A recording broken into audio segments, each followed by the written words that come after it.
Terkuak pengakuan mahasiswa UTM viral aniaya pacar di media sosial, ngaku kesal lama balas pesan.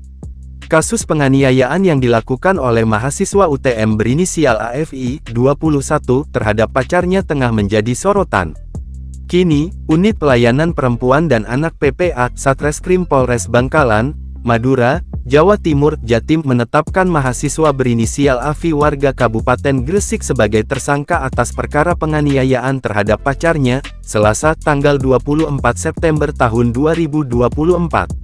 Pacar tersangka, mahasiswi berinisial D, 21, adalah warga Kabupaten Nganjuk. AFI dan D merupakan mahasiswa Universitas Trunojoyo Madura UTM Fakultas Teknik Angkatan 2022. Di hadapan Kapolres Bangkalan, AKBP Febri Ismanjaya, tersangka AFI mengaku kesal hingga emosi karena perubahan sikap korban D yang telah dipacari sekitar sejak 1,8 bulan yang lalu. Korban D disebut tersangka AFI sering bersikap slow response ketika dihubungi melalui ponsel, sehingga memantik emosi tersangka, memicu terjadi cekcok dan penganiayaan pada Sabtu tanggal 21 September tahun 2024. Menyesal, masih cinta Pak, emosi saat itu. Saya menyesal Pak, siap bertanggung jawab, ungkap tersangka AFI kepada Kapolres AKBP Febri dengan wajah tertunduk mengenakan penutup kepala dan tangan di borgol.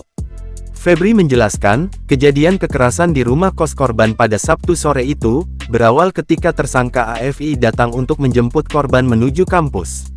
Sebelumnya, upaya tersangka menghubungi korban belum mendapatkan respons. Ternyata setelah dicek ke temannya, korban dalam kondisi tidur, dibangunkanlah oleh temannya dan bertemu dengan tersangka di teras kosan. Sempat terjadi ribut dan cekcok hingga terjadi penganiayaan, jelas Febri. Aksi kekerasan terhadap korban D terekam kamera video ponsel dan menyebar luas ke publik hingga menjadi viral. Pihak UTM kemudian melakukan investigasi dengan membentuk Satgas Pencegahan dan Penanganan Kekerasan Seksual (PPKS).